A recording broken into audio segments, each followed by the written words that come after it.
Le 7 novembre 2024, journée internationale des l'écrivain, célébrée à Wallonie, Bruxelles, qui Madame Maggie Congo était à l'honneur. Il y a eu le mot de Selco par sa vice-présidente, Madame Nadège Bopé, la metteur en scène et enseignante de l'Union, Madame Maggie Kalomba et les autres. Suivez. Je m'aimerais présenter Clémentine Maggie Apaï, la poétesse, écrivaine, professeure émérite de l'Université catholique de Louvain, chercheur en langue et culture fondamentale d'Afrique noire. Née à Tchopa, province du Kasaï oriental, Congo belge à l'époque, elle est mariée, mère de 7 enfants, grand-mère et arrière-grand-mère. Elle a fait ses études primaires et secondaires à Mobile Moko, ex-Banziville, province du Nord Ubangi, à Nikalai également, et à Kananga, dans la province du Kasaï. C'est le Grand Kasaï actuellement, c'est-à-dire le Kasaï occidental. Elle a fait ensuite l'école moyenne pédagogique à Nikalai. Et enfin, elle a obtenu une licence en philologie africaine, plus exactement en langue, anthropologie et littératures africaines, à l'Université de Louvain, à Kinshasa, qui est restructurée en l'Université nationale du Zaïre à l'époque, UNAZA.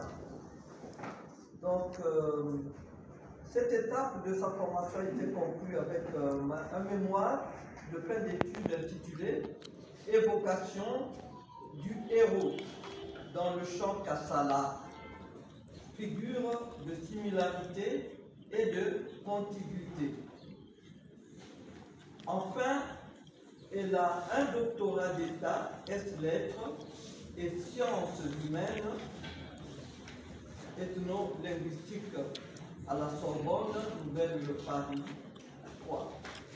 Sa thèse, axée sur l'analyse formelle et anthroponymique du Kassala, genre poétique traditionnel, sémantique, anthroponyme. Alors, l'œuvre de l'écrivaine Clémentine Maggie Apaï Kunzuji, son œuvre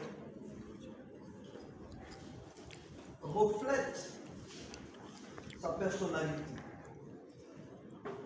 et son attachement à sa culture traditionnelle, aux valeurs familiales, aux traits de sagesse qui ont nourri son éducation reçue en famille, à l'école, au sein de l'Église catholique.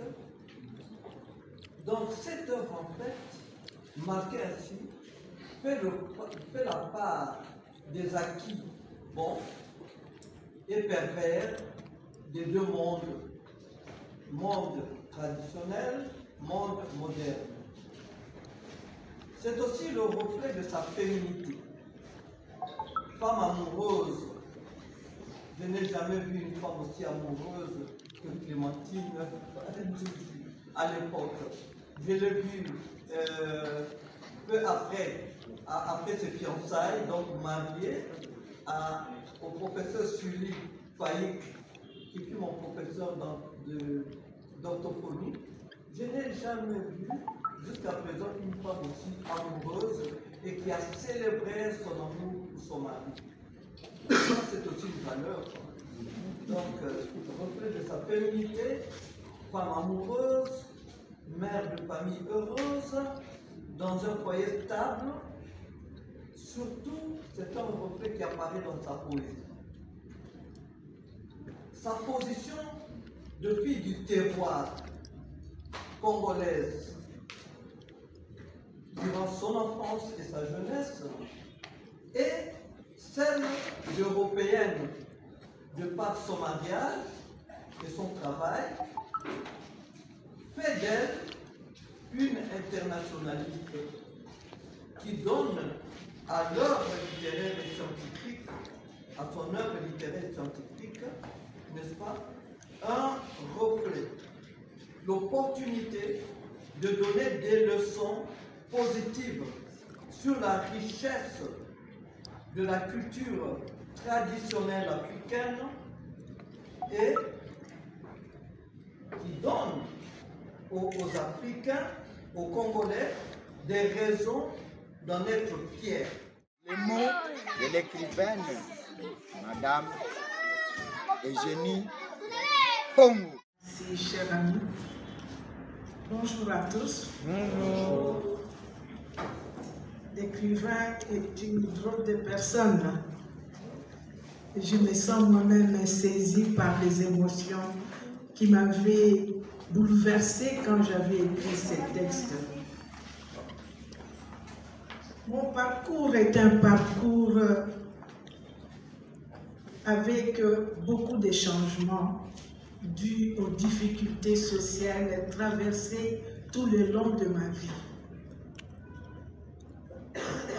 Ma soif de lire a commencé dans l'enfance, dans un milieu où on ne pouvait pas s'attendre qu'un enfant, et surtout une fille, s'adonne à la lecture. Je suis enfant de militaire. Militaire pendant la colonie. Vous n'imaginez pas comment on traitait les militaires. On n'avait aucune faveur. Peut-être la sécurité, c'était la grande faveur.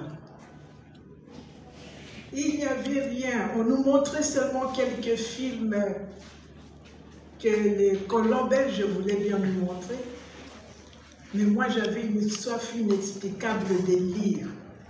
Cette soif est née quand nous avons étudié dans l'école métropolitaine de Mbanza-Ngungu. J'étais sortie première de ma classe. J'étais en deuxième primaire, j'étais sortie première. Et ma petite sœur était en première année et elle est sortie deuxième de sa classe. Les trois premiers, on leur donnait comme récompense une bande dessinée qu'aucun de vous ne connaît aujourd'hui. Une bande dessinée faite par des Belges pour des enfants nègres que nous étions. Et cette bande s'intitulait « Les aventures de Mbumbulu ». C'était une satire de l'homme noir qui découvre la civilisation. Mais nous, enfants, on trouvait ça amusant. Et j'ai passé mon temps à lire cela pour les autres. Donc j'étais une lectrice publique devant tous les enfants militaires qui voulaient bien nous écouter. Et eux n'avaient pas ça parce qu'ils n'ont pas eu des prix à l'école. Donc nous étions vraiment le centre de l'intérêt des enfants. Après avoir lu et relu cette bande, il me fallait lire autre chose et je n'avais rien à lire. Je lisais les livres de formation de mon père, les livres de l'armée. C'est comme ça que j'apprenais beaucoup de mots en lingala, concernant la guerre, la stratégie, beaucoup de choses. Ensuite, je lisais tous les emballages. Quand on achetait des choses qu'on emballait dans du papier, si c'était écrit, je le lisais. J'ai ramassé des morceaux de journaux, je lisais. Puis, à l'école, on avait des livres, mais qu'on n'emportait pas à la maison. Les livres restaient à l'école.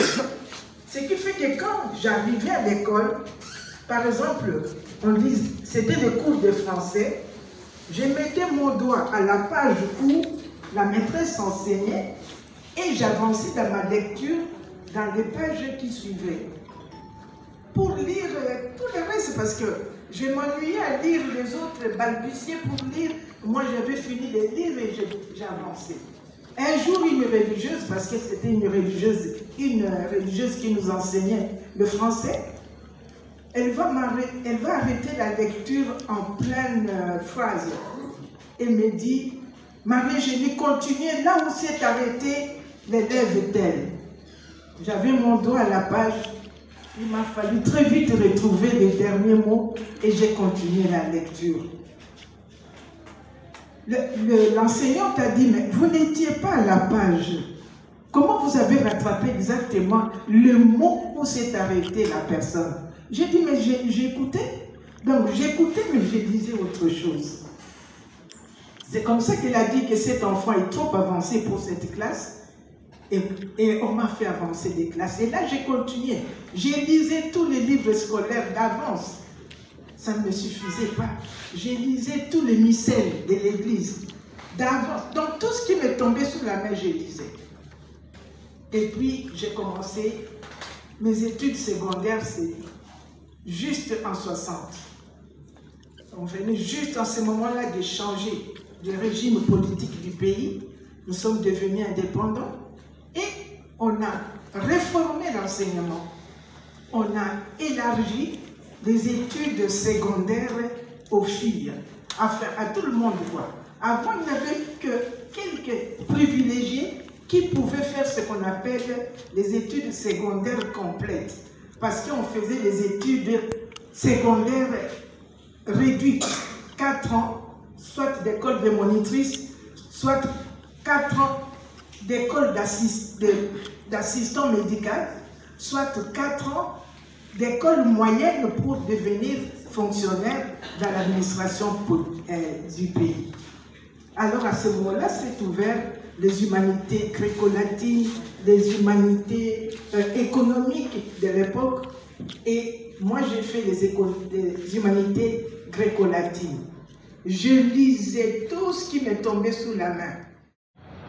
Abonnez-vous massivement à notre chaîne en ligne sur YouTube, à Mourata TV officiel. Vous ne serez jamais déçus. Vous serez bien servi. Abonnez-vous. Il ne faut pas traîner les pas. Votre chaîne est à votre disposition. Merci.